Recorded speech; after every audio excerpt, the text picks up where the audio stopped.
Hoy tenemos un tema muy álgido. Hoy vamos a hablar de la Fiscalía. Y para eso tenemos una invitada muy particular y muy sabedora del tema, que es María Camila Orozco. Es una periodista que ha cubierto durante 10 años judiciales y específicamente la Fiscalía, o sea, sabe todo. Ella nos va a aclarar todas las inquietudes que tenemos sobre el tema porque son demasiadas. María Camila, muchas gracias por haber aceptado nuestra invitación. Teresa, muchas gracias a usted y a los televidentes por esta oportunidad para hablar de temas que ocupan la agenda informativa del país en estos días. Gracias. María Camila, empecemos. ¿Qué consecuencias tiene y por qué renuncia el fiscal Néstor Humberto Martínez?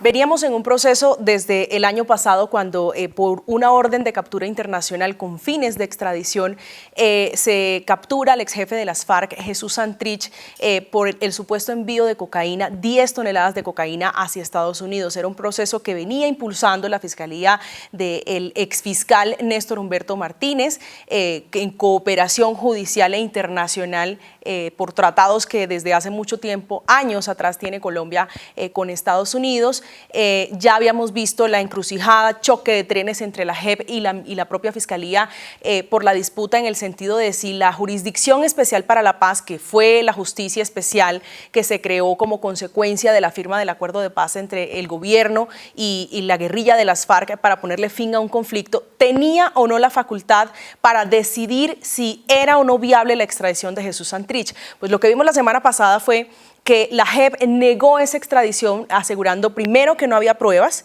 segundo que las pruebas que remitió Estados Unidos para pedir a Santrich en extradición y que la propia Fiscalía colombiana le entregó a la JEP no eran audibles, no eran comprensibles o porque por lo menos no se podía deducir de ellos un delito y niega tajantemente esa extradición.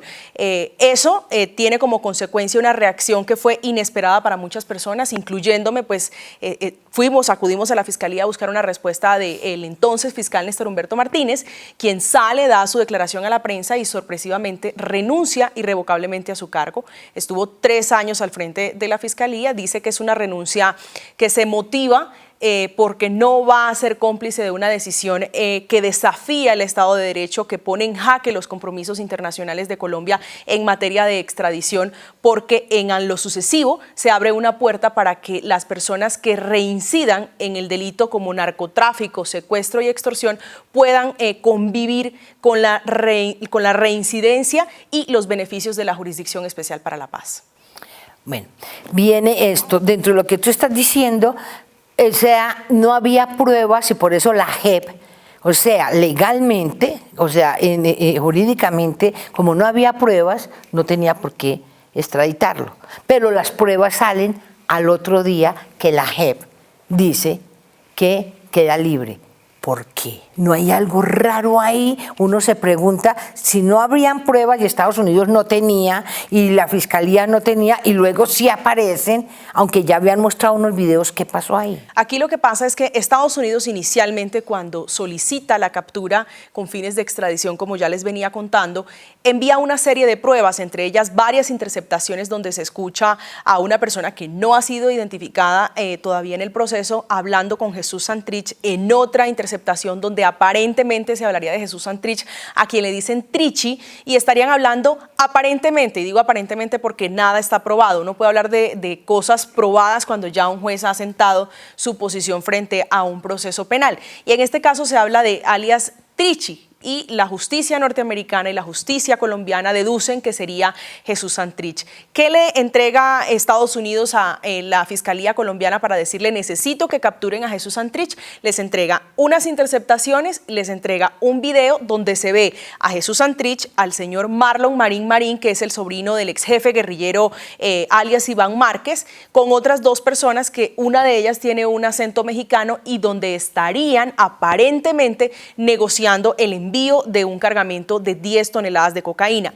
Algo importante, Hace un año, cuando se da la captura de Jesús Santrich, ese video, que se conoció el mismo día que la JEP decide no extraditar a Jesús Santrich y que renuncia el fiscal Martínez, no tenía audio, es decir, no se conocía el contenido de esa conversación, de esa reunión que se dio en la casa de Santrich aquí en Bogotá. Era sin audio. Era sin audio, pero lo que se veía y decía en su momento, y lo decía también el indictment, que es el pedido en extradición, había un elemento muy significativo que era un billete, un dólar, que era el token, que es un término que utilizan aparentemente las personas en el mundo del narcotráfico, el santo y seña para reclamar en otro país el dinero producto de esa transacción ilícita. El día que se conoce la renuncia del fiscal Néstor Humberto Martínez, se conoce ese video que estaba en poder de las autoridades norteamericanas y se escucha una conversación.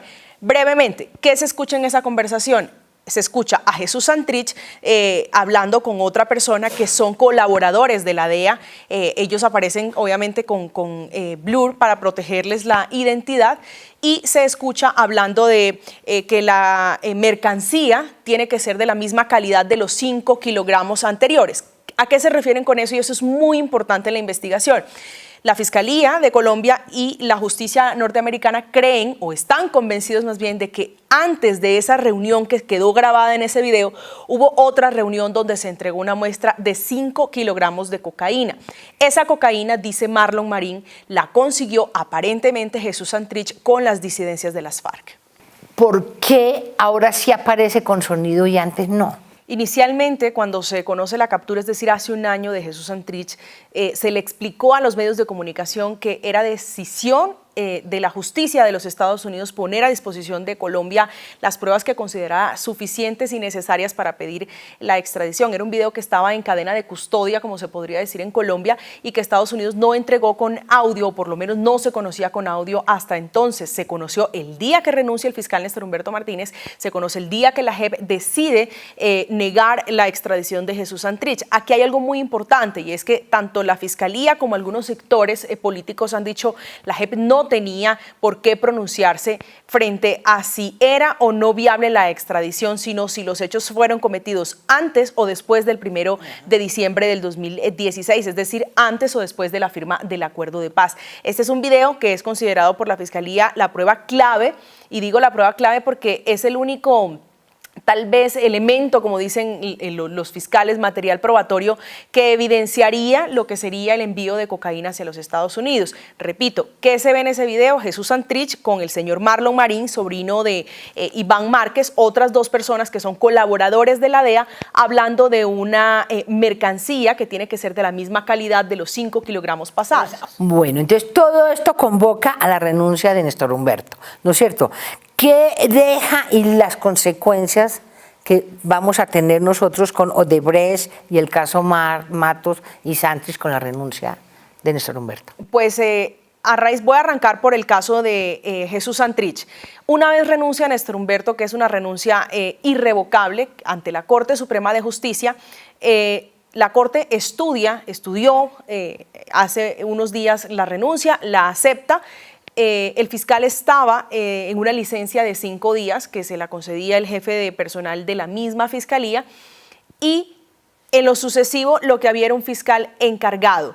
Ese fiscal encargado, que es Fabio Spitia, firma la boleta de libertad de Jesús Santrich, que se encontraba hace 13 meses en la cárcel Picota en Bogotá, en una cárcel de máxima seguridad, insisto, por el delito de conspiración con fines de narcotráfico, un delito que existe en Estados Unidos y por el que ese país lo requería. Cuando sale Jesús Santrich, aproximadamente unos 12 agentes del CTI de la Fiscalía se le acercan, le leen sus derechos, le leen y le notifican la nueva orden de captura que tiene en Colombia, con fundamento en ese nuevo video que se conoció ya con audio. No es un nuevo video, es el mismo video, pero con audio.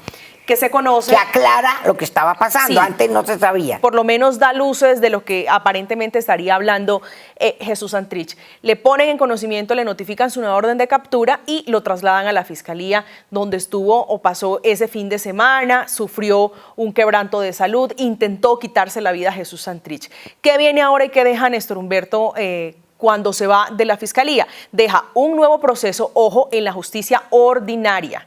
Es la primera vez que Jesús Santrich se enfrenta a la justicia ordinaria porque él se había sometido a la Jurisdicción Especial para la Paz, pues tras la firma del acuerdo de paz.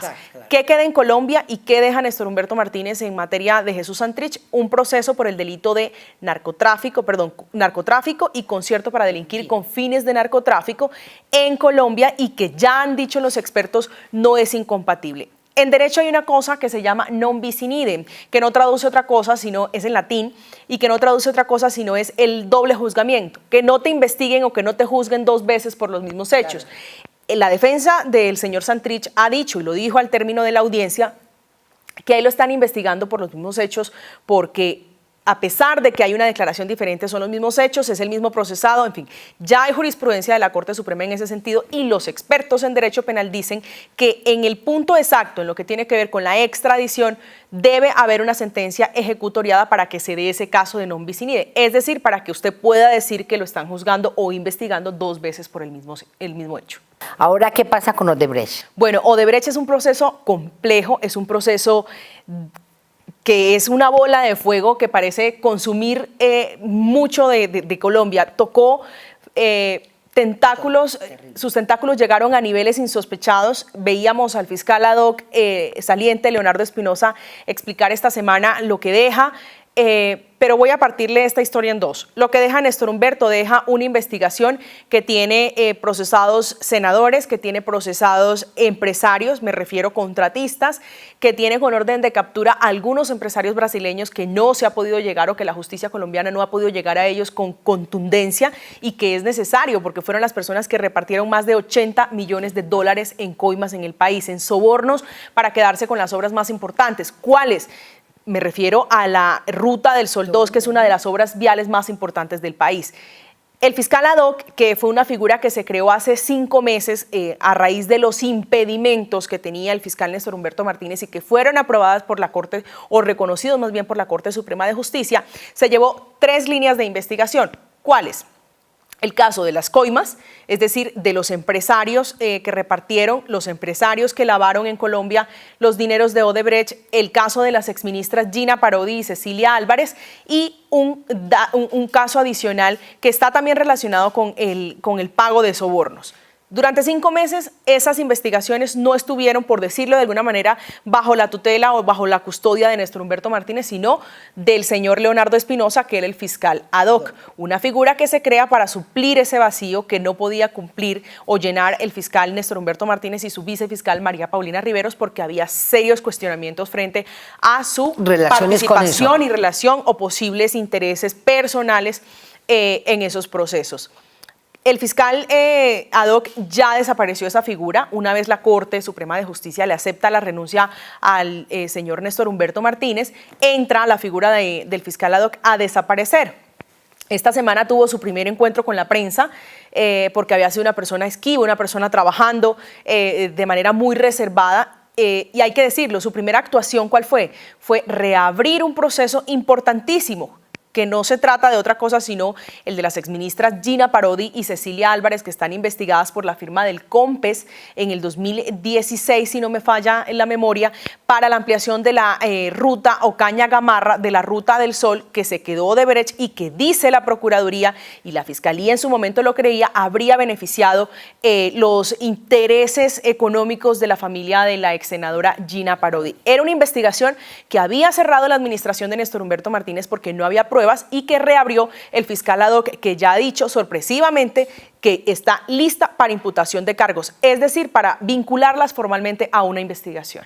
¿Cuál es la encrucijada respecto a Odebrecht en este momento para la nueva fiscalía? El nuevo reto del actual fiscal encargado, el doctor Fabio Espitia, es frente a los empresarios brasileños. Aquí hemos visto en Latinoamérica cómo han caído expresidentes, cómo han caído los empresarios de Odebrecht. Hay cuestionamientos frente a algunos países que aceptaron una indemnización económica a cambio de no ser procesados, pero Colombia no ha accedido a ello. Pero no basta con decir que Colombia no ha accedido a ser reparada económicamente en un daño que generó parálisis, que generó conmoción en la justicia.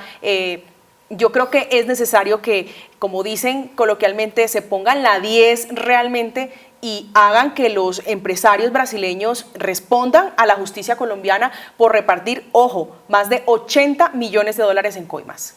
Interesantísimo el tema contigo. Vamos a seguir con un segundo capítulo que es Néstor Humberto y Matos. Eso, espérenlo, tenemos el segundo capítulo. Muchas gracias por habernos acompañado y de verdad interesantísimo, nos aclaraste y seguiremos contigo porque tienes todo en la cabeza y nos lo estás contando de una manera maravillosa. Y ustedes síganos, cuáles son las inquietudes y cuáles son las preguntas que tienen. Por favor, síganos en redes.